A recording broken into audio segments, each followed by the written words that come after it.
So today we are going to start the chapter 4 of your science textbook. The name of this chapter is Materials, Metals and Non-Metals. So as the name indicates कि हम इस chapter में जितने भी materials हैं उनको दो categories में डिफरेंशिएट करने की कोशिश करेंगे. वो कैटेगरीज क्या क्या है? Metals and non metals. So will start. You are familiar with a number of materials like iron, aluminium, copper, etc. Some of these materials have been given in table 4.1. तो हमको बहुत सारे मटेरियल्स पता है जैसे कि आयरन, एल्यूमिनियम, कॉपर. अब इसमें से कौन कौन से मेटल्स हैं, कौन कौन से नॉन मेटल्स हैं और हम इनको कैसे कैटेगराइज करते हैं वो हम इस चैप्टर में सीखेंगे. तो ये जो टेबल 4.1 है उसमें आपको कुछ ऑब्जेक्ट्स और मटेरियल्स के नाम दिए हुए हैं और हमको इसको बताना है कि इसका अगर हम इन मटेरियल्स को देखें तो इसका आपको अपीयरेंस कैसा दिखेगा और इसके हार्डनेस कैसी रहेगी. तो the first thing is iron. तो अगर हम एक आयरन नेल को देखें, एक नया आयरन का कोई भी ऑब्जेक्ट देखें, सपोज एक नेल है, एक खीला है नया, तो उसका अपीयरेंस कैसा होगा? उसका अपीयरेंस शाइनी होगा. और उसकी हार्डनेस कैसी होगी? तो अगर आपने आयरन नेल को देखा है तो इट इज़ वेरी हार्ड, तो उसकी hardness will be very hard. Second is coal. तो कोल जो कोयले का टुकड़ा होता है that is very dull in appearance and that is not very hard, कि आप कोल को तोड़ सकते हो, वो उतना ज़्यादा हार्ड नहीं होता. तो so it will be of very not very hard of category. Next is sulfur. So sulfur is shiny in appearance and it is not very hard. In fact, it is soft in nature. Next is aluminium. So aluminium is also shiny in appearance and it is not very hard, but it is harder as compared to some other materials like sulfur. Next is copper. So copper will also be shiny in appearance and it will be of very hard category. Phosphorus is dull in appearance and it is soft in nature. So these are the various materials that you can categorize according to their hardness and appearance. Now the rest of materials in table 4.1 are non-metals. Metals can be distinguished from non-metals on the basis of their physical and chemical properties. Recall the luster and hardness are physical properties. तो metals और non-metals के बारे में आपने अपने पिछली classes में भी पढ़ा हुआ है कि क्या क्या प्रॉपर्टीज़ होती है. तो हम मेटल्स और नॉन मेटल्स को उनके फिजिकल नेचर और उनके केमिकल नेचर के बेसिस में डिफ्रेंशिएट करते हैं.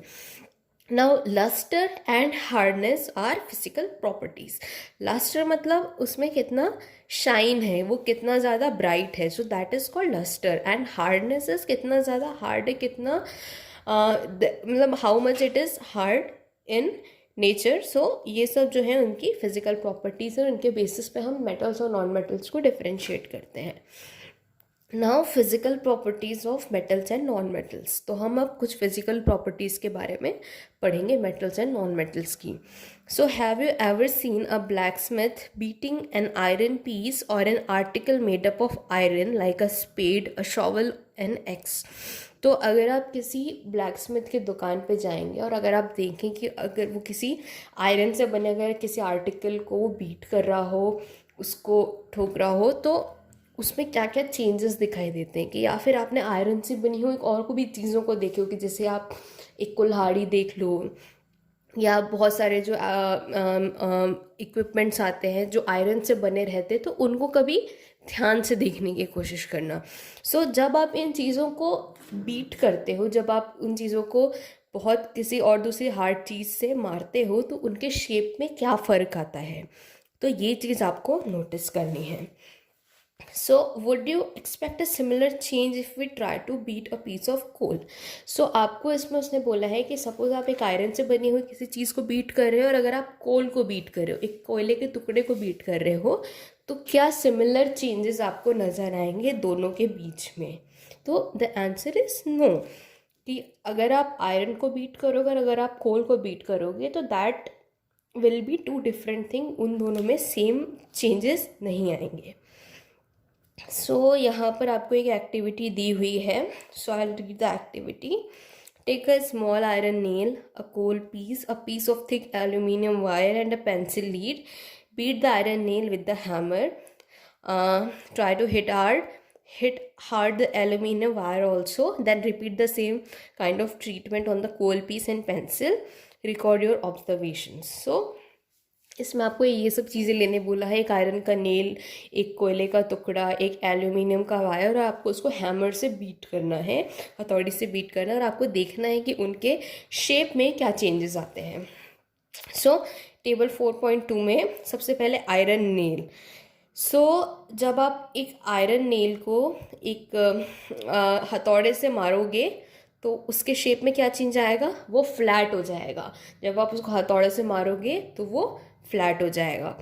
जब आप किसी कोल के टुकड़े को हथौड़े से मारोगे तो वो टूट जाएगा, उसके चूरी चूरी हो जाएगा. वो एल्यूमिनियम वायर को मारोगे तो वो भी फ्लैट हो जाएगा. और अगर आप पेंसिल के लीड को हथौड़े से मारोगे तो वो भी टूट जाएगी. Now you saw that the shape of the iron nail and the aluminium wire changed on beating. If they were beaten harder, these could be changed into sheet. कि हमने देखा कि जब हमने आयरन नेल और एल्यूमिनियम वायर को हथौड़े से मारा तो वो फ्लैट हो गए, और अगर हम इसको और ज़्यादा प्रेशर अप्लाई करके मारेंगे तो उनकी पतली सी शीट बन जाएगी. So you might be familiar with the silver foil used to decorate sweets. तो अभी दिवाली आई थी, सो आपने देखा होगा बहुत सारी मिठाइयाँ, उन मिठाइयों पे सिल्वर का डेकोरेशन होता है. कई मिठाइयों जैसे काजू कतली है तो उसके ऊपर एक सिल्वर का फॉइल लगा रहता है.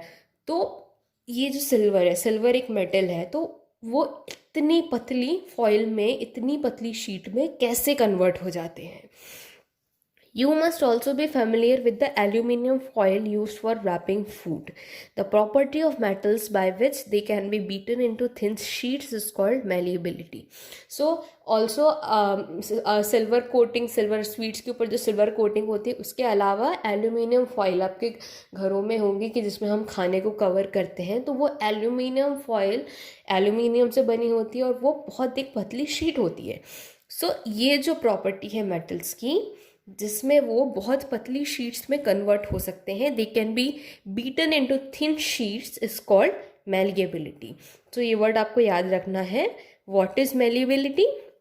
So malleability is the property of metals by which they can be beaten into thin sheets. So यहाँ पे मैं आपकी प्रॉपर्टीज लिखते जा रही हूँ. Metals, they are malleable. They have property of malleability. Okay, so malleability is जब आप किसी मेटल को बहुत पतली शीट में कन्वर्ट कर सकते हैं. This is a characteristic property of metals. As you must have noticed, metals like coal and pencil do not show this property. सो ये जो मैलिएबिलिटी की प्रॉपर्टी है, this is specific to metals, कि ये प्रॉपर्टी सिर्फ मेटल्स में दिखती है. अब जैसे आपने दूसरी चीज़ों को बीट करने की कोशिश की, जैसे कि कोल या फिर पेंसिल की लीड, तो उनमें ये प्रॉपर्टीज़ नहीं दिखती, क्योंकि अगर हम उनको हथौड़े से मारेंगे तो वो टूट जाएंगे. So coal and pencil lead is not malleable because they are not metals.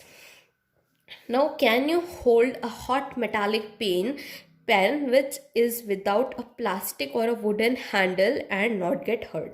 इसमें बोला है कि अगर आप क्या एक बहुत ही गर्म पैन को अपने हाथों में पकड़ सकते हो, अगर उस पैन में प्लास्टिक का हैंडल नहीं है या वुडन का हैंडल नहीं है, और अगर वो पैन बहुत गर्म है तो ऑब्वियसली आप उसको नहीं पकड़ सकते, because you will hurt your hand. Why? Try to list some other experience in which wooden or plastic handle protects you from being hurt while handling hot things. On the basis of these experiences, what can you say about the conduction of heat by wood or plastic? You must have seen an electrician using the screwdriver. What kind of handle does it have? Why? So इसमें आपको बोला है कि किसी भी गर्म चीज़, जो हमारे घर जनरली जो चीज़ें गर्म होती है, उसमें प्लास्टिक और वुड का हैंडल होता है. जैसे कि आपके किचन में बहुत सारे पैन हो गए जहाँ जिसमें हम खाना बनाते हैं, तो उसमें प्लास्टिक के उसके हैंडल पे कोटिंग होती है। वो इसलिए होती है ताकि क्योंकि वो पैन काफ़ी गर्म हो जाता है, तो हम उसको पकड़ने से हमारे हाथ में बर्न ना हो, इसलिए उस पर वुडन कोटिंग होती है। वैसे ही इलेक्ट्रिशियंस के पास जो स्क्रू ड्राइवर होता है उसमें भी प्लास्टिक की कोटिंग होती है, ताकि जब आप काम कर रहे हो और अगर स्क्रू ड्राइवर गर्म हो गया हो तो हमारे हाथों पे कोई भी बर्न ना हो जाए। तो इससे हमको क्या पता चलता है कि जो मेटल के जो ऑब्जेक्ट्स होते हैं, जैसे कि तवा हो गया या और कोई दूसरे पैन हो गए, so it is made up of metal और वो गर्म हो जाते हैं, it is a good conductor of heat. वैसे ही जो आपके जो कवरिंग है, हैंडल पे जो कवरिंग है, चाहे वो वुड की हो या प्लास्टिक की हो, तो वो जो कवर है वो गर्म नहीं होते हैं and they are not good conductors of heat.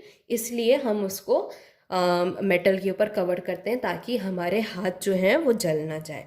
सो हमको इससे दो चीज़ें पता चली कि दो तरीके के चीज़ें होती हैं, एक वो चीज़ें which are good conductors of heat और एक वो objects that are bad conductors of heat. So metals are good conductors of heat while plastic और वुड जो है they are bad conductors of heat. Now यहाँ पे आपको और एक एक्टिविटी दी हुई है, तो इसमें आपको डिफ्रेंशिएट करना है कि कौन से मटेरियल्स गुड इलेक्ट्रिक कंडक्टर्स होते हैं और कौन से मटेरियल्स पुअर इलेक्ट्रिक कंडक्टर्स होते हैं। Recall how to make an electric circuit to test whether electricity can pass through an object or not. You might have performed the activity with various objects in class 6. तो ये आपकी class 6 की activity है to check which materials are good conductors of electricity and which materials are not. Now repeat the activity with the materials mentioned in table 4.3. Observe and group these materials into good conductors and poor conductors.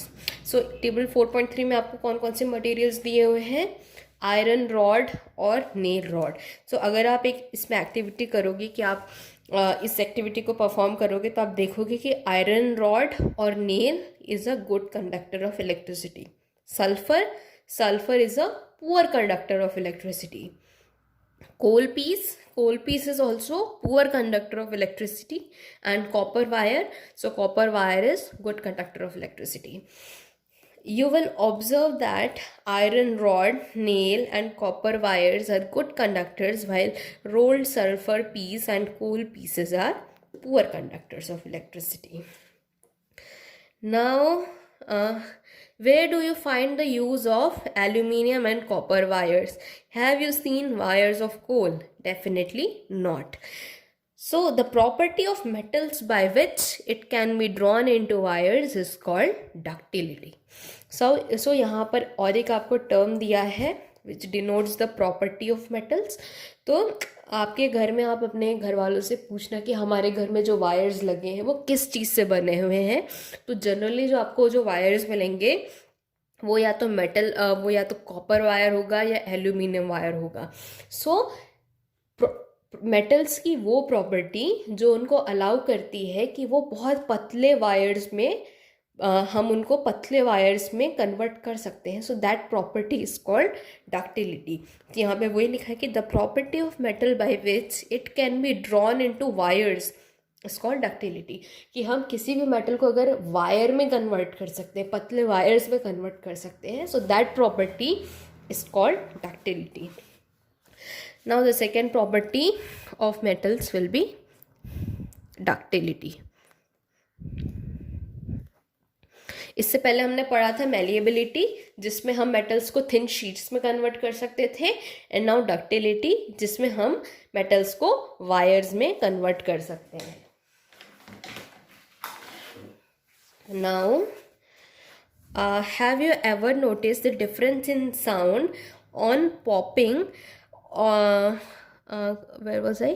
On dropping an iron sheet, plate, a metal coin or a piece of coal on floor? If not, you can try it now. Do you notice any difference in the sound produced? तो यहाँ पर आपको एक simple सी activity दी है कि suppose आप घर में अपने किचन में हैं और आप कोई थाली गिरा देते हैं या फिर आप जब कॉइन गिराते हैं तो एक पर्टिकुलर साउंड प्रोड्यूस होती है। वहीं अगर आप पेंसिल गिराओगे या आप कोई कोयले का टुकड़ा गिराओगे तो उसमें अलग तरीके की साउंड प्रोड्यूस होती है। तो इससे आपको पता चलता है कि metals make different sounds on dropping, और जो नॉन मेटल्स होते हैं वो एक अलग तरीके की साउंड प्रोड्यूस करते हैं। तो ये एक सिंपल एक्टिविटी है जो आप करके देख सकते हो कि आप किसी मेटल के ऑब्जेक्ट को गिरा कर देखो कि उसमें किस तरीके की साउंड प्रोड्यूस होती है, और एक नॉन मेटल ऑब्जेक्ट जो पेंसिल है या कोयले का टुकड़ा है तो उसको गिरा के देखो कि उसमें किस तरीके की साउंड प्रोड्यूस होती है। Now, have you seen wooden bells in temples? Can you give a reason? So, हम जब मंदिर जाते हैं तो मंदिर की जो घंटी रहती है उसकी एक अलग साउंड होती है। जो अपने आपके स्कूल में जो बेल है वो बेल भी मेटल से बनी हुई है तो उसकी भी एक अलग साउंड प्रोड्यूस होती है। So generally metals are use to make things. जब हमको बहुत तेज़ आवाज़ जो प्रोड्यूस करनी होती है तो हम मेटल की बनी हुई चीज़ों का यूज़ करते हैं। तो एग्जांपल है इसकी, जो मंदिर में जो घंटी रहती है या जो आपकी स्कूल बेल है, those are also made up of metals because they produce a very loud sound. Now the things made up of metals produce a ringing sound when struck with hand. So as I told कि एक ringing sound produce होती है जब आप उस चीज़ को hit करते हैं. Suppose you have two boxes similar in appearance, one made of wood and the other made of metal. Can you tell which box is made up of metal by striking both of the boxes? तो एक दूसरी activity की दो boxes हैं, एक metal से बना है और एक वुड से बना है, और अगर आपकी आंखों पे पट्टी है पर अगर आप उसको हिट करके देखोगे तो आपको पता चल जाएगा कि कौन सा जो बॉक्स है वो वुड से बना है और कौन सा बॉक्स मेटल से बना है उसकी आवाज़ के through. Some metals produce ringing sounds, they are said to be sonorous. The materials other than metals are not sonorous. So ये जो प्रॉपर्टी है मेटल्स की कि वो रिंगिंग साउंड प्रोड्यूस करते हैं जब हम उनको हिट करते हैं, so this property is called sonorous. Okay, so हमको और एक प्रॉपर्टी मिल गई मेटल्स की, metals are sonorous. Okay, sonorous is producing ringing sounds when hit by something. So ये भी metal की एक peculiar property है.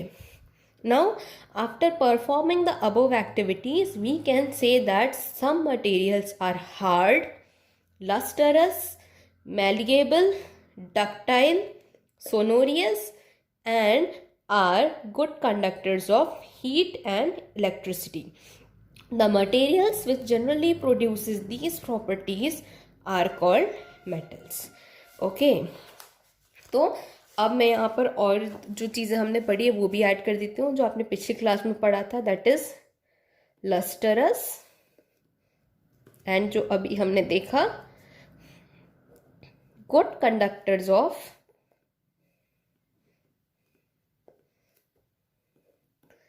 Heat and electricity. सो ये सब जो प्रॉपर्टी है ये मेटल्स की प्रॉपर्टी है।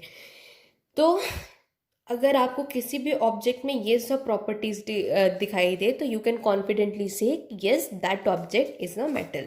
सो एक बार हम फिर से देख लेते हैं कि what are the properties of metal. Metals are malleable, उनसे हम थिन शीट्स बना सकते हैं। दे आर डक्टाइल, उनको हम वायर्स में कन्वर्ट कर सकते हैं। दे आर सोरोनियस, दे आर सोनोरियस, कि उससे एक रिंगिंग साउंड प्रोड्यूस होती है। दे आर लस्टरस, उनमें एक चमक होती है। They are very bright in appearance and they are good conductors of heat and electricity, कि उसमें हीट और इलेक्ट्रिसिटी बहुत आसानी से पास हो सकती है। So these are the properties of metals. The examples of metals are iron, copper, aluminium, calcium, magnesium etcetera. So ये सब जो है these are the examples of metals, और अगर आप इनको ध्यान से देखेंगे तो इनमें ये सब प्रॉपर्टीज प्रेजेंट होगी। In contrast materials like coal and sulphur are soft and dull in appearance, they break down in powdery masses on tapping with hammer, they are not sonorous and are poor conductors of heat and electricity. So these materials are called non-metals. कि अब ये तो हमने देख लिया कि iron, copper, इनमें ये सब प्रॉपर्टीज प्रेजेंट है। पर अगर हम एक दूसरा मटेरियल देखें, कि सपोज हम देख लें कोल का टुकड़ा, एक कोल का टुकड़ा है तो वो बहुत डल होता है, ब्लैक कलर का होता है, ब्राइट नहीं होता है, हार्ड नहीं होता है, क्योंकि हम उसको अगर हैमर से मारेंगे तो वो टूट जाएगा। उसके बाद उससे कोई रिंगिंग साउंड नहीं प्रोड्यूस होता, कि अगर हम उसको टैप करके देखें कोल को, या हम ज़मीन पे गिरा दे तो उससे कोई रिंगिंग साउंड नहीं प्रोड्यूस होता। Coal is not a good conductor of heat, कि अगर हम कोल में हीट डालेंगे तो वो जल जाएगा। And it is also not a good conductor of electricity, hence coal is not a metal. So what it is called, it is a non-metal. So the examples of non-metal are sulfur, carbon, oxygen, phosphorus, etc. So sulfur, carbon, oxygen and phosphorus are the examples of non-metals. Now metals like sodium and potassium are soft and can be cut with a knife. Mercury is the only metal which is found in the liquid state at room temperature. These are the exceptions. कि अब कुछ metals हैं जो exceptions हैं, कि वो ये सब जो प्रॉपर्टीज़ हैं उनको कई बार फॉलो नहीं करते हैं। तो ऐसे कौन कौन से मेटल्स हैं, सोडियम एंड पोटेशियम। तो हमने देखा कि जो बाकी मेटल्स हैं that are very hard in nature, but exceptionally sodium और पोटेशियम जो हैं they are very soft in nature, but even after that they are metals. भले ही वो सॉफ्ट हैं बट मेटल्स हैं वो, but these are the exception. Also metals हमने देखा कि हार्ड होते हैं, सॉलिड इन नेचर होते हैं, बट मर्क्यूरी एक ऐसा मेटल है which is liquid in room temperature. तो मर्क्यूरी को आपने थर्मोमीटर्स में देखा होगा, तो मर्क्यूरी लिक्विड नेचर में है, but it is also a metal, it is an exception. Okay, so here we completed the physical properties of metals. In the next lecture, we will cover the chemical properties of metals and non-metals. Okay, till then, bye bye.